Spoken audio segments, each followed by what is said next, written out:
Cry It Out Loud, a podcast by Chasing the Rainbows with your host, Bernice Quisenberry.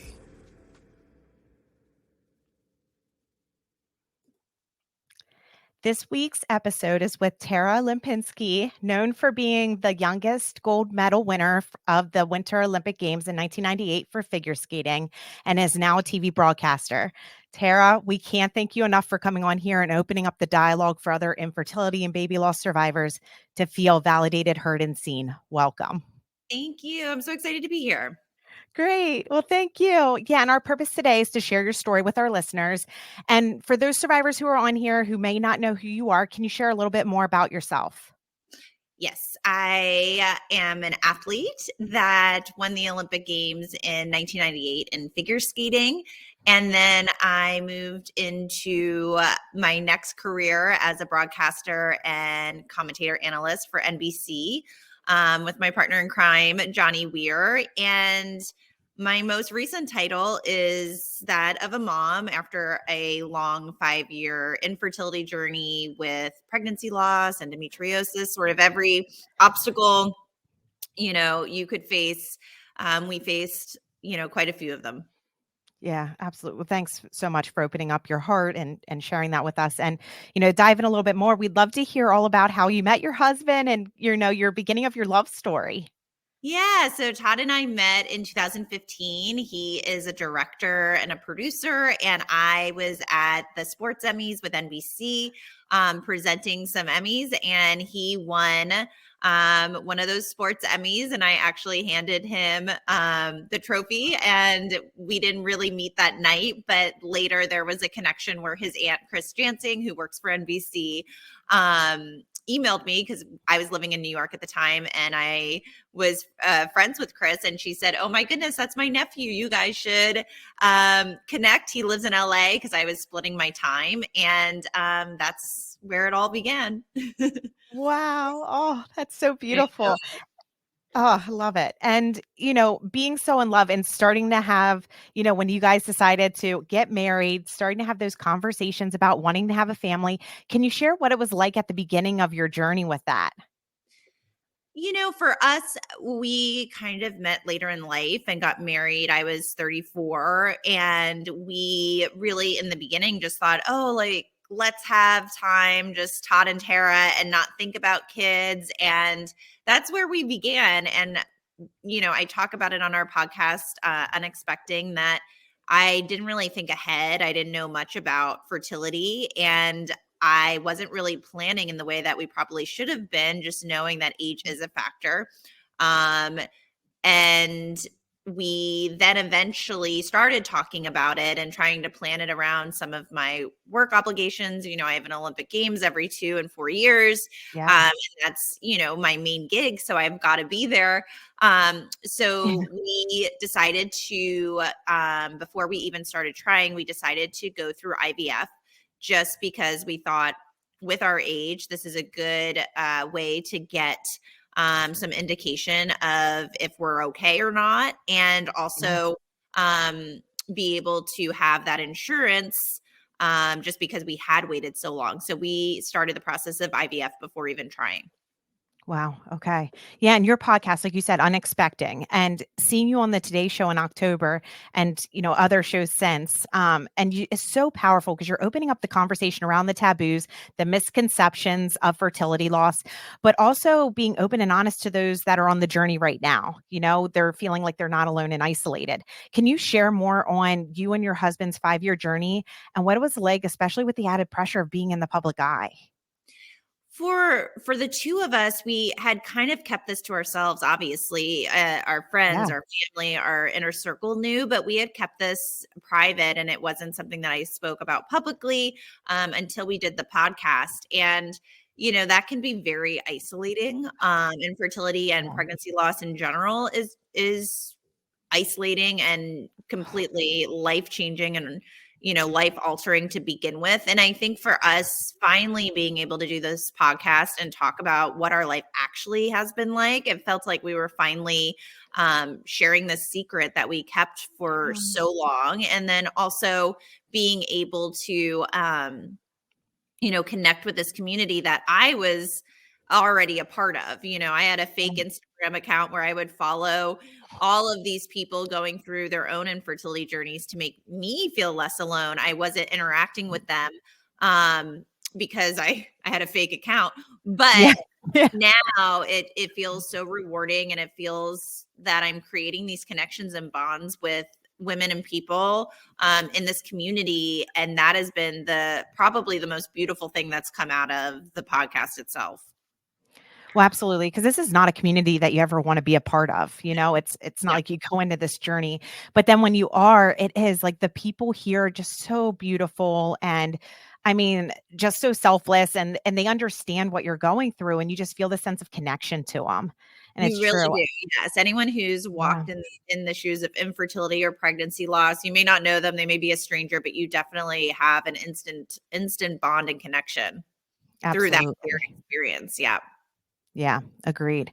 Yeah, so you're 5 years of losses, the highs and lows, the at-home testing, doctor's appointments, procedures. It's a lot emotionally, mentally, physically, financially on someone, and what a couple goes through. And what are some of the things that you did while you were going through it to keep you going?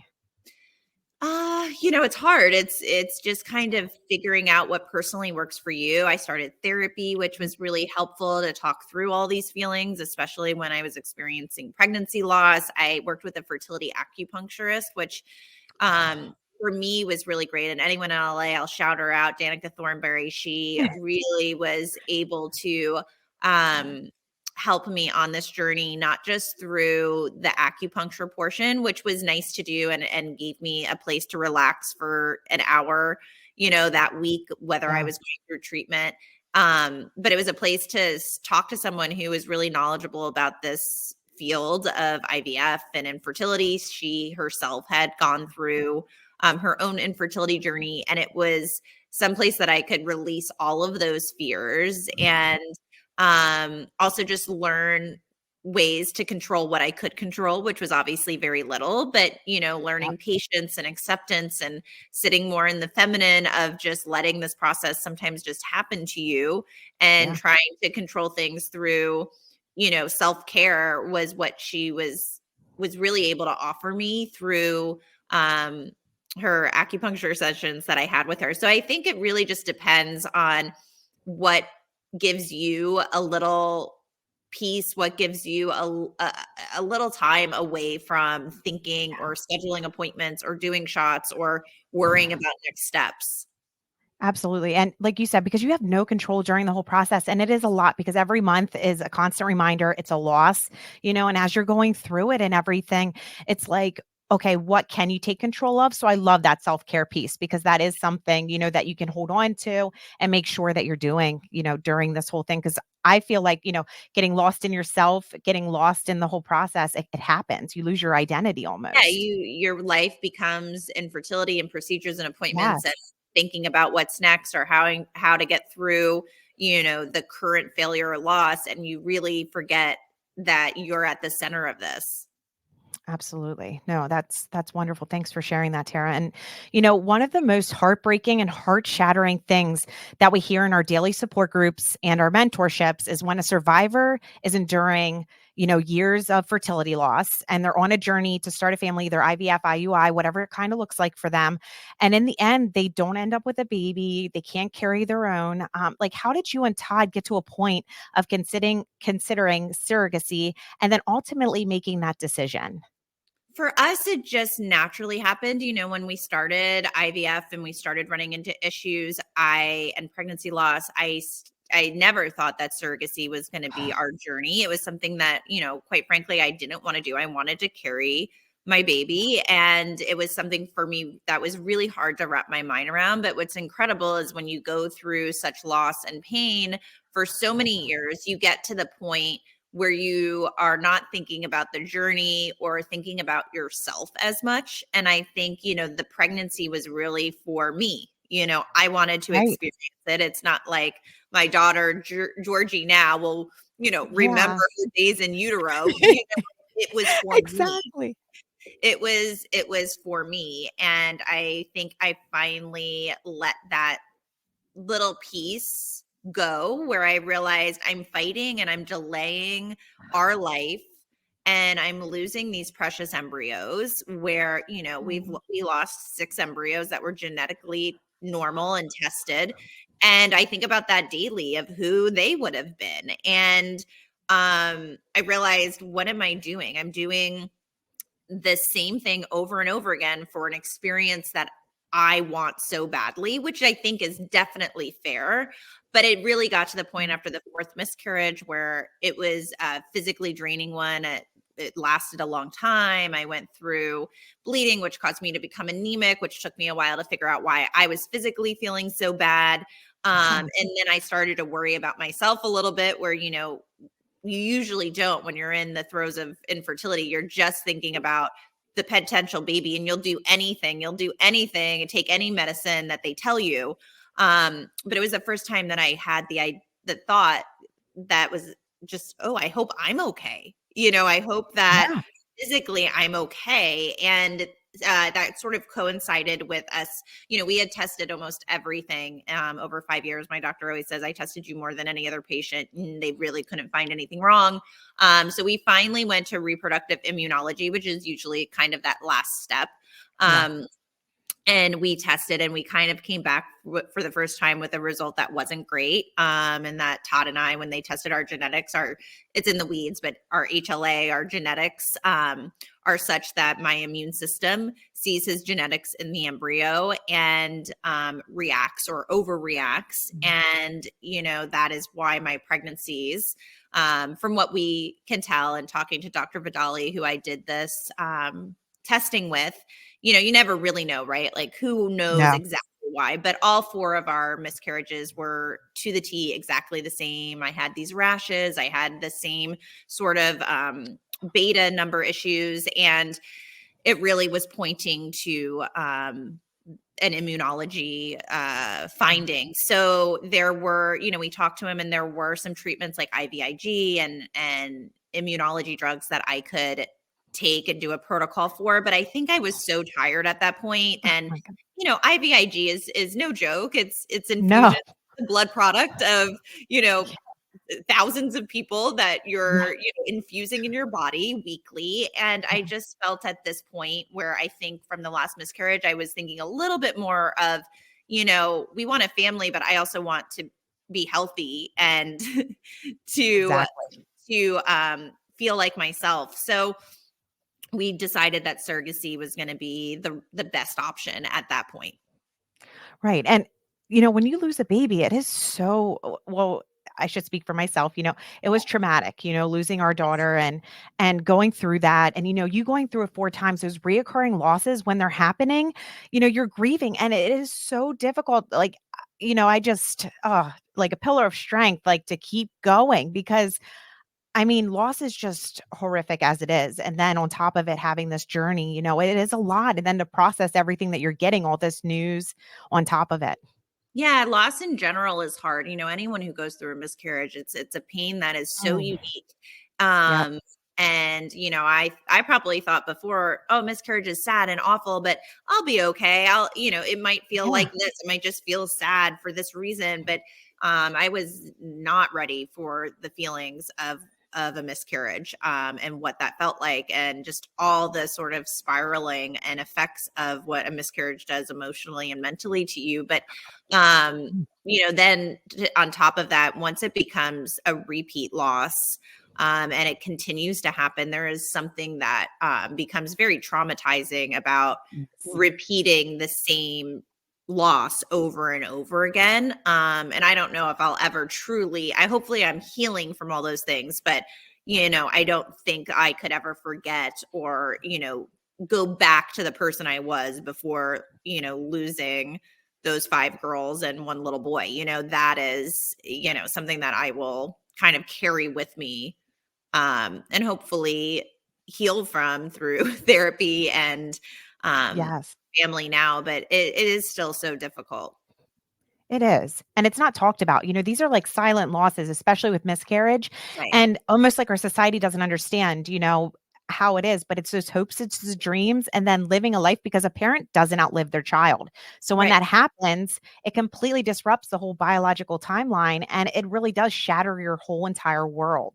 It Correct. And does. then you're living through it, silently because miscarriage isn't Yes. talked about that much. Or, it's so great to know that it's common. But I think, sometimes people's responses are, oh, lots of women go through it, which is true. You don't want to feel alone.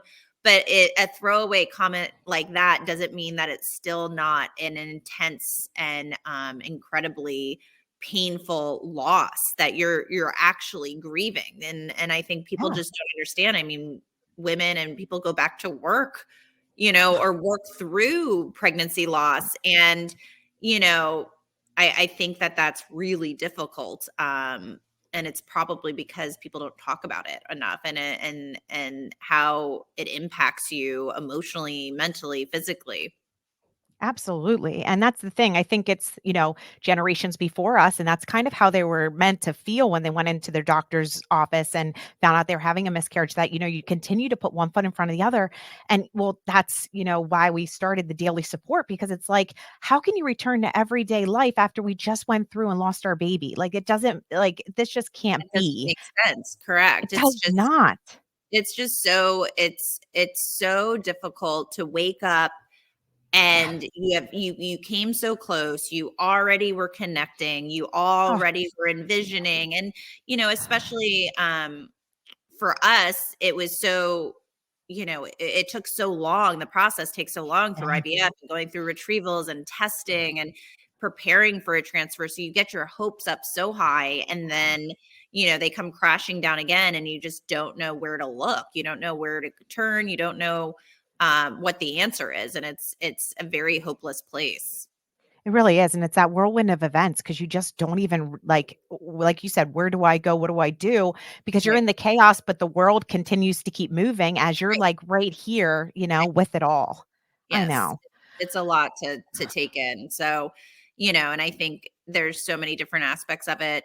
For Todd, he was there trying to support me, but Oh, yeah. his life was changing too, and everything was on hold, and we were just waiting to get into this next phase of life that, a baby is not guaranteed. So Right. it's terrifying when you start going through loss, and then it keeps happening. You just start to believe, oh, maybe I'm just not meant to be a mom.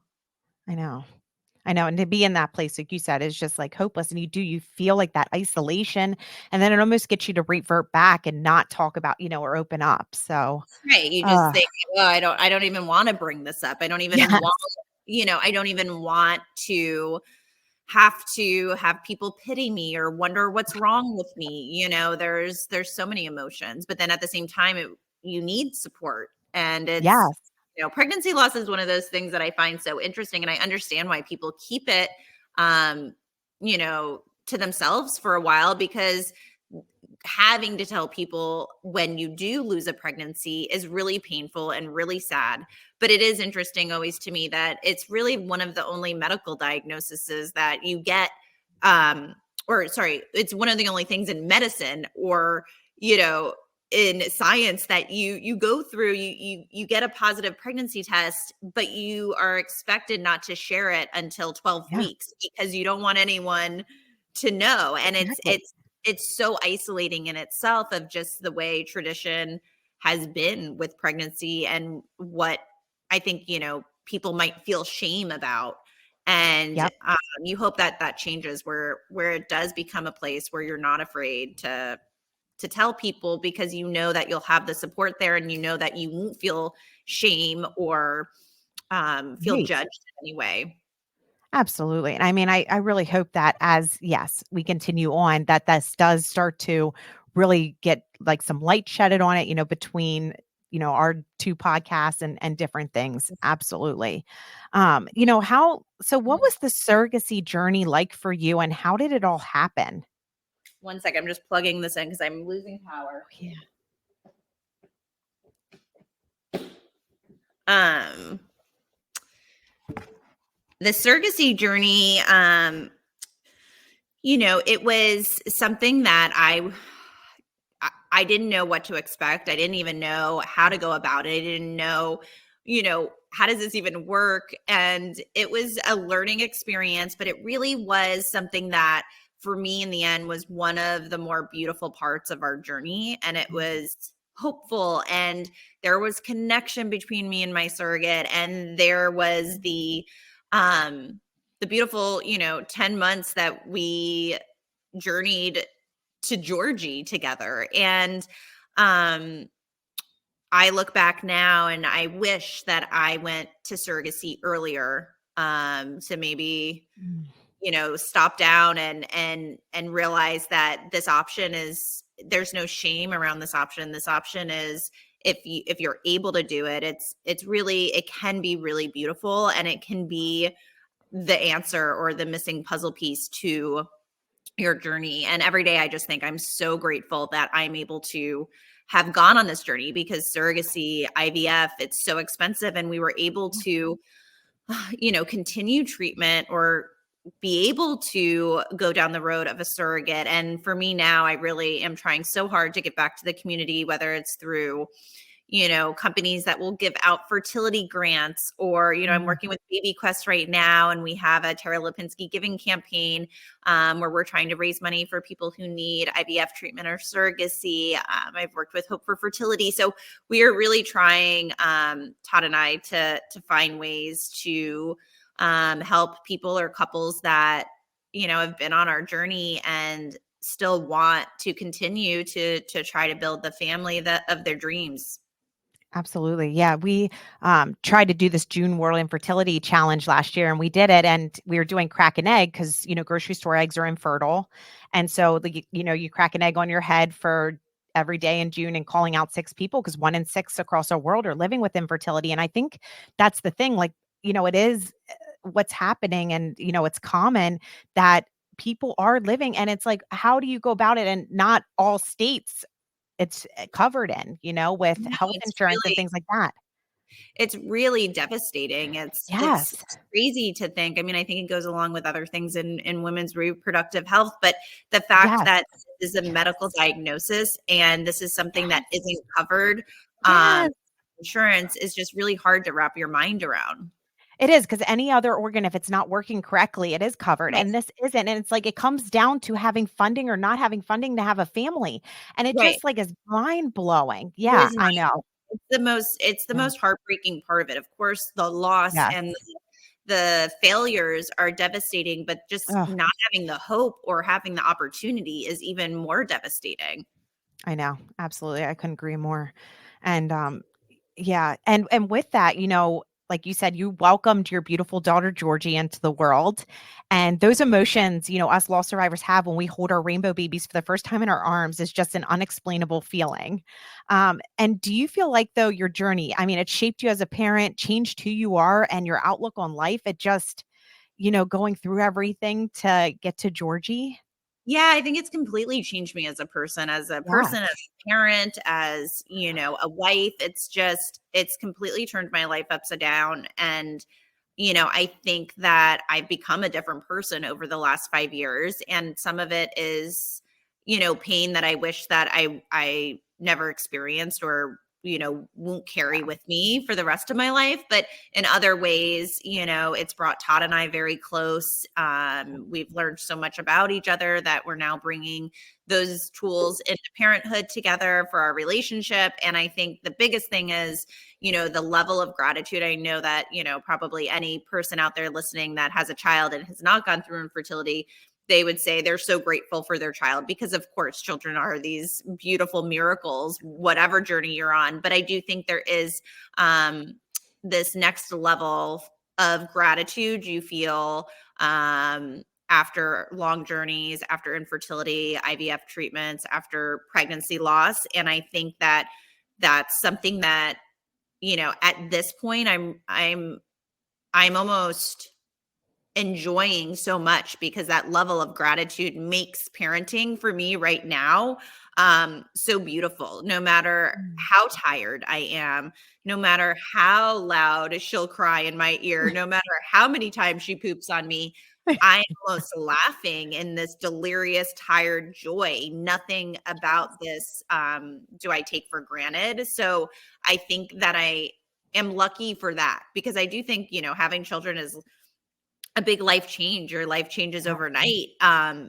But our life changed overnight 5 years ago, and we didn't have a baby. So now I realize how lucky we are to have our life be changed in every way. So that has been a really nice positive to, the result of pregnancy loss and infertility. Absolutely. Oh, thanks for sharing that, Tara. Yeah. I mean, I just can't thank you enough for coming on our podcast, being genuine and honest for our listeners on your journey, and really opening the eyes to others around us with these topics to help survivors who are in the thick of it right now. Is there anything that you want to share or any advice that you want to leave our listeners with? I mean, that was great too, what you just shared. So I think it's hard to give advice because, I definitely didn't know what I was doing. And I don't know if I have any answers of how to get through pregnancy loss. And I think grief is obviously so unique. But I would say, for me at least, to feel all the feelings and go through the waves that loss and grief present itself is probably, so personal, and it's okay to have all the feelings that you're feeling. And I think for anyone just in the midst of a infertility journey or pregnancy loss, I think for me, it wasn't even advice of how to get through it, but just to feel seen, because I felt so alone. And I felt like people really didn't understand the pain of pregnancy loss, or really repeat pregnancy loss, which was the hardest for me, to have so many of them. And I think that, anyone listening, I hope they know that at least I see you and hear you and know what you're going through, and, just know how incredibly strong you are to be able to pick yourself up, and get through this type of pain, because it's really not easy. And I think, like I said, unless you walk down an infertility or loss road, you don't realize how unique that pain is. And then on top of it, as we talk about the isolation, the silence around the subject, it really, at the end of the day, it's one of the more, when I look back on getting through pregnancy loss, I realize it's probably those moments in my life that I think I was the strongest. So, and I've been through, an Olympic Games, and nothing can compare. Yeah. So really, anyone who's listening out there, just know how strong you are and how proud you should be to be getting through a journey like this. Because it's, I always feel bad when I say, oh, it's unfair, because there's so many unfair things in life, but this does really feel unfair in the moment. And it feels, like someone is specifically choosing you to go through this pain. And it doesn't make a lot of sense, because you just see so many people having, fine pregnancies and all around. all around. And you just wonder, like, what kind of unicorn are they? Like, I don't understand how. So believe me, if you're in it, I know all those feelings, and I'm really rooting for you, and praying that the road becomes easier, and that you find your destination wherever that may be. And I think sometimes it's not always about, quote unquote, success of a pregnancy that results in a live birth. I think that there's so many people that need to be acknowledged too, that go down this path and, realize that this is just not the life that they want to continue, and maybe living a child-free life is their success, and is, they've learned through their journey that that's what they need to do next, to be happy and to live a more fulfilling life. So after you go through infertility, you definitely want to try to acknowledge all the people out there.